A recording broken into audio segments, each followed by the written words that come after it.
Stres itu merupakan sebuah respon adaptif terhadap permasalahan yang dihadapi oleh seseorang. Ada dua macam stres, yaitu stres yang bersifat positif yang disebut sebagai eustress, di mana ketika kita menghadapi permasalahan, kita akan merasa bersemangat, punya ide-ide yang kreatif, dan pantang putus asa. Sementara stres yang kedua yang kita kenal dengan kata stres pada umumnya atau distress, yaitu respon kita terhadap permasalahan bersifat negatif, antara lain membuat jantung kita berdetak lebih keras, kemudian kita merasa frustasi, mudah marah, depresi, dan mungkin ada gangguan-gangguan fisiologis yang lain, yaitu seperti gangguan tidur dan lain-lain. Ketika kita mengalami stres, bagaimana cara kita mengetahuinya? Pertama, kita melihat ada 3 macam respon. Kita mengenali dulu respon fisiologis kita. Antara lain nih, apakah jantung kita berdetak lebih keras, kemudian kita mudah sakit, tidak bernafsu makan, gangguan tidur, atau dada sesak, dan berbagai gangguan-gangguan yang bersifat gangguan fisik. Respon yang kedua itu adalah respon kognitif. Kita merasa tidak mampu, kita merasa tidak punya harapan, kita merasa saya kok tidak bisa sementara orang lain bisa.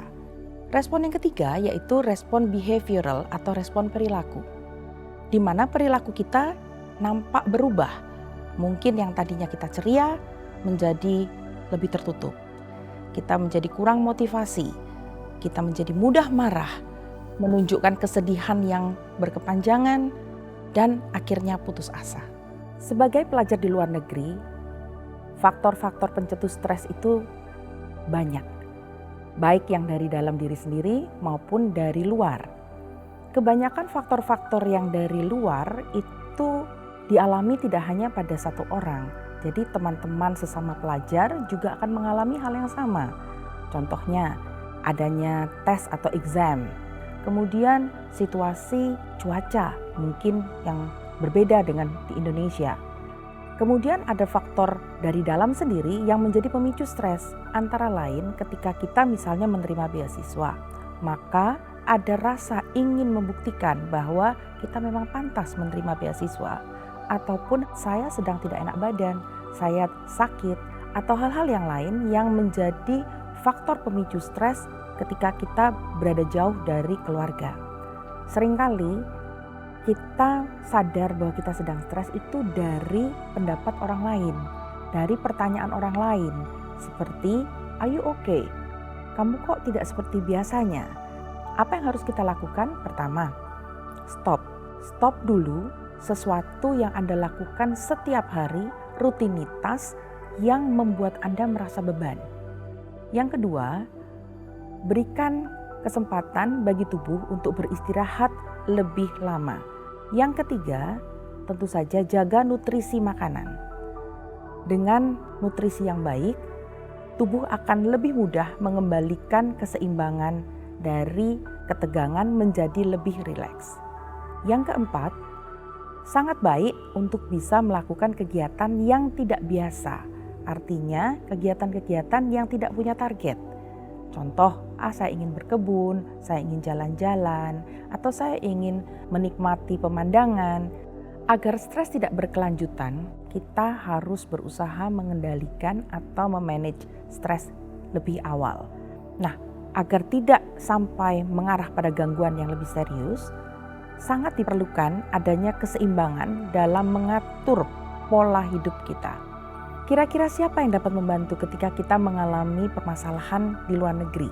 Yang pertama, tentu saja jangan menjauhkan diri dari keluarga. Mereka bisa memberikan motivasi, mereka bisa memberikan semangat, dan tentu saja mereka bisa memberikan doa untuk kita. Yang kedua, kontak student contact officer Anda. Nah, student contact officer ini adalah kepanjangan tangan dari mereka yang bisa memberikan bantuan segera ketika kita merasakan kesulitan dalam menyelesaikan studi atau dalam menjalani hidup kesehari-hari. Yang ketiga, tempat di mana Anda mendapatkan layanan akademik atau bantuan akademik akan juga bisa menjadi salah satu opsi. Universitas di Australia menyediakan bantuan konseling atau bantuan-bantuan yang kita butuhkan selama masa studi. Yang keempat, jangan khawatir. Di Australia kita mempunyai Perhimpunan Pelajar Indonesia Australia. Nah, di sanalah kita juga bisa berbagi tentang kesulitan yang kita alami. Jangan merasa sendiri ketika kita mengalami sesuatu yang sulit di sana. Yang kelima, kemanakah kita mendapatkan bantuan profesional? Tentu saja kita bisa berhubungan dengan tim medis ataupun layanan konseling yang disediakan oleh pihak universitas. Di sana kita bisa mendapatkan bantuan dari konselor profesional, dokter, psikolog, ataupun fisioterapi jika memang kita membutuhkan layanan tersebut. Jika layanan tersebut tidak tersedia di universitas, mereka bisa merujuk ke layanan bantuan profesional lain di luar universitas.